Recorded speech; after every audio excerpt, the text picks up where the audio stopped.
Hey guys, 98.5% people watching my content don't subscribe my channel. Please do subscribe, it helped me a lot. Hey guys, welcome to my channel. I just read The Love Hypothesis by Ali Hazelwood. It came out a few months ago, and I didn't really pay much attention to it at first. However, people seem to be really enjoying this book. And after reading The School for Good Mothers, I was really in the mood for something light and fun. In The Love Hypothesis, Olive is a third-year biology Ph.D. student at Stanford who ends up fake dating a young and handsome tenured professor in her department. All the usual rom-com shenanigans ensue. The story begins. Olive, 23, smart, slightly awkward, walks into the wrong bathroom, her eyes red and stinging from expired contacts. She's here for a grad school interview, but isn't sure if this whole Ph.D. thing is the right choice. Olive thinking, grad school great for science, bad for mental health, but maybe it's worth it? She's wiping away tears when she hears a deep, unfamiliar voice. The guy, tall, dark-haired, confident. Is there a reason you're crying in my restroom? Olive startled. Your restroom? Oh no, I thought this was the ladies'. The guy, calmly amused. It's not. And why are you wearing expired contacts? Olive, defensive, embarrassed. They're just a little expired. The guy, raising an eyebrow. A few years? Olive, maybe 2 or 3. They banter back and forth, Olive trying to regain some dignity while the guy effortlessly disarms her with his dry wit. She's here for a Ph.D. interview, she explains, unsure if she's really cut out for it. The guy, genuinely curious. Why do you want a Ph.D.? Olive stumbles through a rehearsed answer before admitting her real reason. She has a burning question. Something personal and important that she needs to answer. She's scared no one else will if she doesn't. The guy, softly, almost smiling. That's the best reason to do it. He wishes her luck and leaves without giving his name. But the encounter changes everything for Olive. When Stanford offers her a spot, she knows she has to accept. Maybe, just maybe, she'll see the guy again. Time jump, 2 years, 11 months later. Olive, 25, smart, still slightly awkward, is in a tight spot. In an impulsive moment of panic, she grabs the nearest man she sees in the hallway and kisses him. It's a messy, awkward kiss, and Olive is almost certain she's blown it. She's trying to fool her best friend, An, who's approaching, into believing she's on a date. Olive's thoughts, VO. This guy is so tall. Why does he have to be so tall? Please let this look convincing. The man, taken aback at first, starts to respond, adjusting his stance to make the kiss less awkward. His hands rest on Olive's waist, steady and warm. For a fleeting moment, Olive forgets everything, the deception, her awkwardness, and the fact that she's kissing a complete stranger. She even starts to enjoy it. Olive's thoughts, VO. This isn't so bad. Wait, no, I shouldn't be enjoying this. She abruptly pulls away, looking frantically for An. But her friend is nowhere to be seen. Instead, she finds herself staring at the man she just kissed. The man who happens to be none other than Dr. Adam Carlsen, the most feared and notoriously difficult professor in the department. Olive's thoughts, VO. Oh no, I just kissed Dr. Adam Carlsen, the ass of all asses. Carlsen, towering over Olive with his usual intimidating presence, finally breaks the silence. Adam, stern, puzzled. Did you just kiss me? Olive, nervous, panicking. Nope. Adam, confused but calm. Ah, okay then. Olive breathes a sigh of relief, thinking she might actually get away with it. But Carlsen stops and turns back, suspicion in his eyes. Adam, are you sure? Olive, it's not what it looks like. Adam isn't letting her off the hook that easily. He pushes for an explanation, but Olive's brain is in overdrive.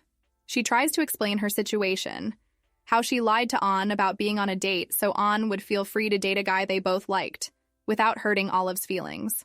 Olive, rambling. So I just needed her to believe I was on a date, and you were the first person I saw. I'm really sorry. Adam, dry, almost amused. So you kissed the first person you saw in the hallway. Perfectly logical. Olive, defensive, embarrassed. When you put it like that, it wasn't my best moment. As Olive's story unfolds, Adam listens intently, his expression unreadable. He's clearly processing everything she's saying, and Olive is sure she's just dug her own grave. She apologizes profusely, ready to bolt, but Adam calls after her, his voice firm yet almost gentle. Adam, Olive, wait. But Olive doesn't stop. She races out of the building, her mind spinning with the disaster she's just created. She barely makes it back to her apartment, collapsing onto her bed, only to realize she's left everything behind in the lab. Olive's thoughts VO. This is the worst day ever. She doesn't even realize that Adam Carlsen, a man known for his cold, unyielding demeanor, had called her by her name. Olive Smith, a third-year Ph.D. student in Stanford's prestigious biology department, is juggling the pressures of grad school, including a groundbreaking research project on pancreatic cancer that desperately needs better funding and resources. While grappling with these challenges, she finds herself in a sticky situation after a surprising encounter with the notoriously intimidating Professor Adam Carlsen. The story kicks off when Olive receives an unexpected email from Tom Benton, a Harvard professor, expressing interest in her research. This offers her a glimmer of hope for her struggling project. However, her excitement is overshadowed by the awkward aftermath of an impulsive kiss with Professor Carlsen, which she tries to downplay in front of her best friend, Anne. Anne confronts Olive about the kiss, which forces Olive to cover up the truth. Just as things get tense, Carlsen himself appears, subtly backing up Olive's lie. He even adds a touch of humor and warmth to the situation, leaving Olive both relieved and slightly flustered. As Olive navigates this complex web of lies and relationships, she realizes that she might be in over her head, both in her personal and academic life.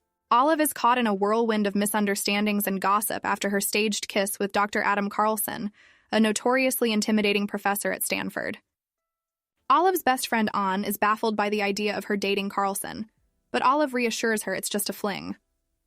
Despite her attempts to keep things under wraps, the rumor spreads like wildfire across campus, leaving Olive to navigate the awkward aftermath. Jeremy, Olive's ex-boyfriend and Anne's new romantic interest, acts strangely around her, while the whole department starts treating Olive differently, convinced she's dating Carlsen. Even Olive's friends, like Malcolm, feel betrayed for not hearing the news directly from her. Olive confronts Carlsen in his lab, hoping to clear up the mess. To her surprise, Carlsen suggests they continue pretending to date, reasoning it could solve her problems without much to lose. Olive is initially shocked and resistant, but begins to see the twisted logic in his plan. The scene closes with Olive reluctantly agreeing to the charade, setting the stage for more humorous and tense situations in their faux relationship.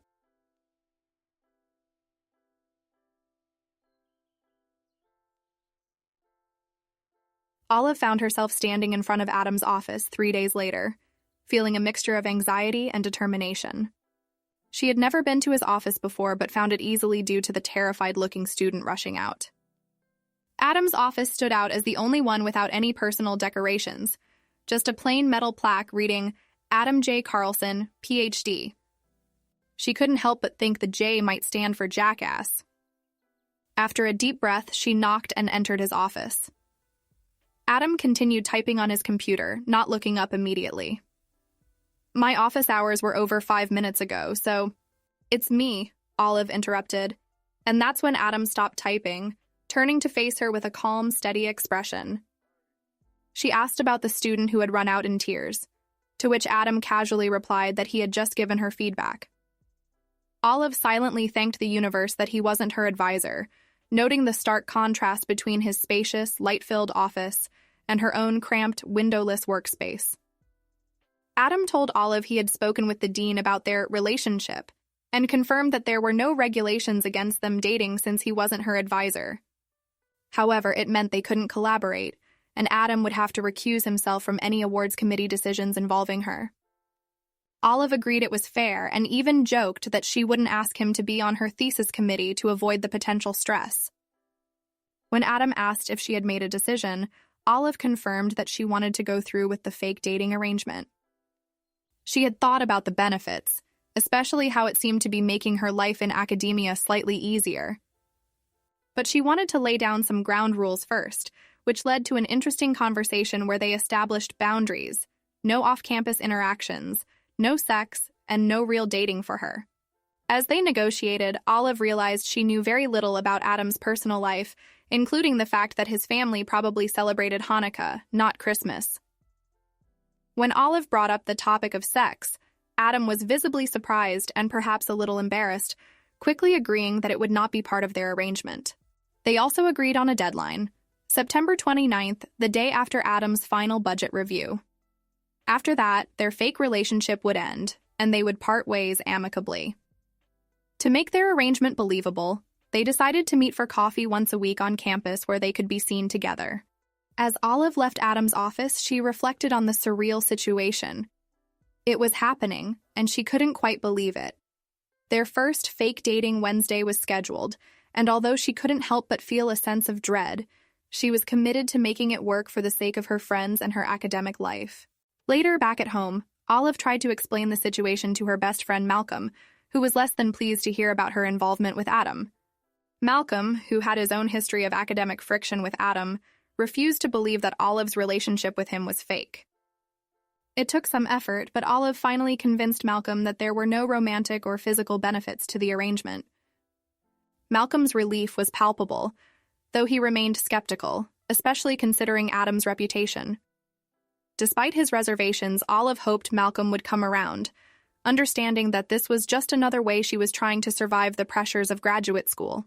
He muttered, shaking his head but finally cracking a reluctant smile. Olive grinned triumphantly, feeling like she'd won a small battle.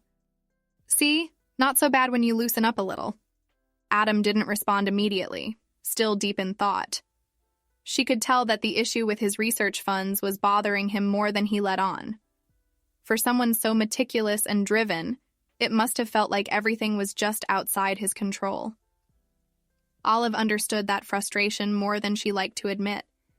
They picked up their drinks, and she took a long sip of her pumpkin spice latte, sighing contentedly. Okay, maybe this fake dating thing isn't the worst. I get free coffee and you get, what, an emotional punching bag? Something like that, he replied dryly. They both started walking toward the biology building, falling into a comfortable silence for a few minutes. Olive, always curious, couldn't help herself. So, how much longer do you think you'll be here? In the relationship? He asked, eyebrow raised. No, in Stanford. Adam glanced at her, and for a moment his expression softened. Hard to say. Depends on how things go with the department and my research. But I don't plan on leaving anytime soon. Olive nodded, strangely relieved by his answer, though she wasn't sure why. Well, good. You still owe me more than a few coffees, and someone needs to keep scaring the first-year grads out of my lab. He chuckled, a low sound that seemed to surprise even him. I'll keep that in mind. As they neared the building, Olive felt a tiny pang of something regret, maybe that their time was about to end for the week. She had expected this whole arrangement to be awkward and unbearable, but Adam wasn't as bad as people made him out to be. He had layers, complicated, moody layers, but they were interesting to peel back, even just a little. Well, see you next Wednesday, she said, pausing at the entrance. Same time, same place? Adam nodded, and before she turned to go, he added, Take care, Olive. His tone was softer than usual, and it made her pause. For a split second, she caught a glimpse of the person beneath the gruff exterior, someone who maybe cared a little more than he let on. You too, Adam, she said, smiling before heading off toward her lab, her mind already spinning with thoughts of her project and, inexplicably, of him. In a bustling campus coffee shop, Olive Smith finds herself in an unexpectedly awkward situation. She's meeting Dr. Tom Benton, a key figure in her research aspirations, but things take a turn when Tom reveals he's heard a lot about her, mostly from his friend Adam, who just so happens to be Olive's fake boyfriend. Olive's initial nervousness is compounded when Adam's protective attitude becomes evident, leading to a comedic yet tense exchange. Olive struggles to maintain her composure and navigate the conversation without exposing the truth about her relationship with Adam. As Tom playfully teases Adam about his girlfriend, Olive tries to stay focused on discussing her research on pancreatic cancer biomarkers. Tom's interest in her work seems promising, but Olive is caught off guard when Tom delves into personal territory, asking about her motivation behind the research. With Adam stepping in to protect her, Olive manages to keep her composure and impress Tom with her project. Tom offers Olive a chance to submit a detailed report on her research, which could lead to a significant opportunity in his lab. Meanwhile, Adam's covert support and the looming question of whether their fake relationship will be exposed adds an extra layer of intrigue to the encounter. As the meeting wraps up, Olive and Adam are left to navigate the fallout of their charade while contemplating their next moves. The scene blends humor, tension, and a touch of romance, setting the stage for further developments in their intertwined lives. In a packed Stanford auditorium, Olive and her friend Anne are stunned by the overflowing crowd gathered for a lecture by Tom Benton, a so-called science hottie. The room is chaotic, with people cramming in from all sides, forcing Olive to bump into Adam Carlsen, her fake boyfriend, and the intimidating yet oddly comforting professor. As the crowd grows, Anne, in her usual teasing manner, insists that Olive sit on Adam's lap to save space, leading to an awkward yet oddly intimate moment between Olive and Adam.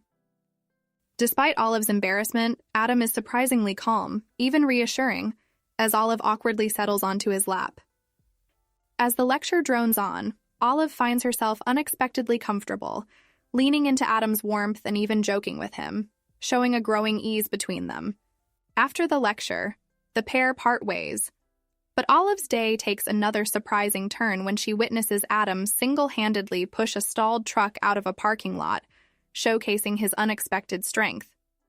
Anne, ever the matchmaker, urges Olive to go kiss Adam, but Olive hesitates, still processing the strange mix of emotions she feels toward her fake boyfriend.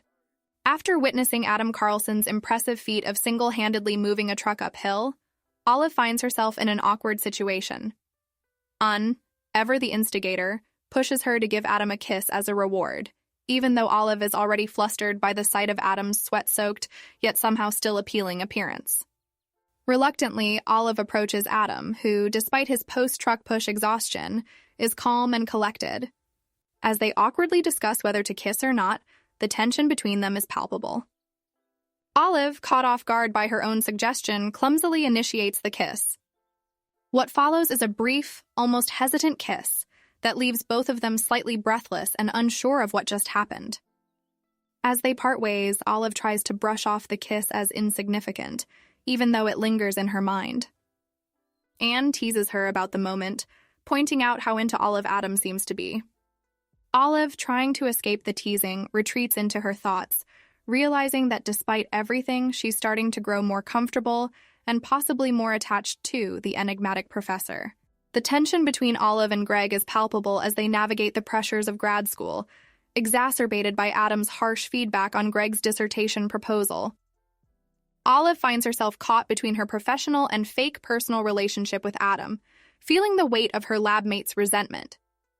Despite Adam's rationalization of his actions as part of his duty to maintain academic rigor, Olive struggles with the emotional fallout, especially when Greg takes out his frustration on her. The situation complicates Olive's feelings towards Adam, making her question the dynamic of their fake relationship and the impact it has on her interactions with others in the department. Olive's internal conflict is heightened by her realization that, despite her personal experiences with Adam, which have been surprisingly positive, his reputation as a difficult and unapproachable figure among the other grads is causing friction. This inner turmoil reflects Olive's growing awareness of the complexities of academic life, where personal and professional boundaries often blur, and the pressures of performance can strain even the most composed individuals. At the department picnic, Olive is still grappling with her emotions, unsure of how to navigate the situation with Adam, especially after their recent argument. The social setting of the picnic contrasts with Olive's internal struggle, highlighting her discomfort and the unresolved tension between her loyalty to her friends and her complicated feelings for Adam. The scene is a microcosm of the broader challenges Olive faces in balancing her personal feelings with the demands and dynamics of her academic environment. The tension between Olive and Adam Carlsen is palpable as they navigate a situation that's both awkward and intimate. Olive is clearly flustered by Adam's unexpected appearance, and even more so by the task of applying sunscreen to him. The interaction is laced with humor, awkwardness, and a growing awareness of their physical attraction to each other. Olive's internal struggle is evident as she tries to suppress her thoughts about Adam's physique, and the awkwardness of the situation is amplified by An and Jeremy's casual commentary. Despite the embarrassment, Olive and Adam manage to exchange light-hearted banter, hinting at a deeper connection developing between them. When Olive rejoins her friends, An and Jeremy's teasing about Adam shows how others perceive their relationship, contrasting with Olive's internal struggle to understand her feelings. The rumors and speculation about how Olive and Adam got together add a layer of humor and absurdity to the situation, underscoring the challenges Olive faces in maintaining the ruse, while also dealing with her genuine, albeit confusing, emotions. Olive, a graduate student, finds herself in the break room, craving salt and vinegar chips from the vending machine. However, the chips are sold out, much to her frustration. After selecting a less preferred Twix instead, she hears Adam, a faculty member, offer her the rest of his bag of the exact chips she wanted. Adam, though usually stern and intimidating, shows a more relaxed and playful side as they talk late into the evening, with both working on their respective projects. Adam mentions he is staying late to finish some last-minute analyses for a grant, while Olive is struggling to complete a report for her advisor, Tom, involving rerunning analyses due to subpar lab equipment. As they share a casual, friendly conversation, Adam offers some advice on Olive's equipment troubles and suggests she borrow supplies from his lab. Olive reflects on Adam's unexpected kindness, contrasting it with his usual strictness. The conversation touches on their personal struggles in academia. Olive expresses uncertainty about her future in the field, discussing her difficulties with public speaking and networking, while Adam reveals a somewhat disillusioned view of academia despite his success. He candidly admits that it doesn't necessarily get easier after tenure, and that much of academia's challenges come from external pressures like funding and administrative demands. As the conversation turns more personal, Olive opens up about the loss of her mother to cancer when she was just 15. This tragedy is what inspired her to pursue science in hopes of making a difference. Adam listens quietly and offers support, showing a softer, more empathetic side that contrasts with his typically aloof demeanor. The moment marks a deepening of their connection, as Olive reflects on how comfortable she feels around him despite his intimidating reputation. The scene ends with Olive showing Adam a picture of her failed experiment, and he offers practical advice on how to fix it. Their banter becomes lighthearted again, with Olive joking about Adam's reputation for being harsh on students, and Adam teasing her about her research progress. Despite their academic and professional differences, the conversation hints at a growing closeness between the two as they navigate the challenges of academia together. This passage illustrates their evolving relationship, showcasing how Adam's exterior is slowly breaking down around Olive, while Olive feels increasingly drawn to him, both emotionally and professionally. Olive is anxiously awaiting feedback from Tom regarding her report. After receiving an email from him, she is invited to Adam's house to discuss the report, which raises her excitement and nervousness. Adam, Olive's fake boyfriend and a fellow academic, offers her a ride, but she declines, preferring to maintain a boundary even though she's drawn to him. Upon arriving at Adam's house, Olive is greeted by him, sweaty from a run, which makes her more aware of her feelings for him. Inside, Olive discusses her research with Tom, who asks insightful questions but doesn't immediately provide an answer about her future at Harvard. Olive's anxiety builds, as she fears rejection. However, just as she's about to leave, Tom casually confirms that she has a spot in his lab, filling her with immense joy and relief. Following this, Olive and Adam leave for campus together, and the narrative explores their growing bond. They joke about Adam's music taste, his stoic demeanor, and his fear of needles, all while Olive reflects on her connection with him. The dynamic between them shifts from professional and fake dating to a more intimate, real friendship with undercurrents of romantic tension.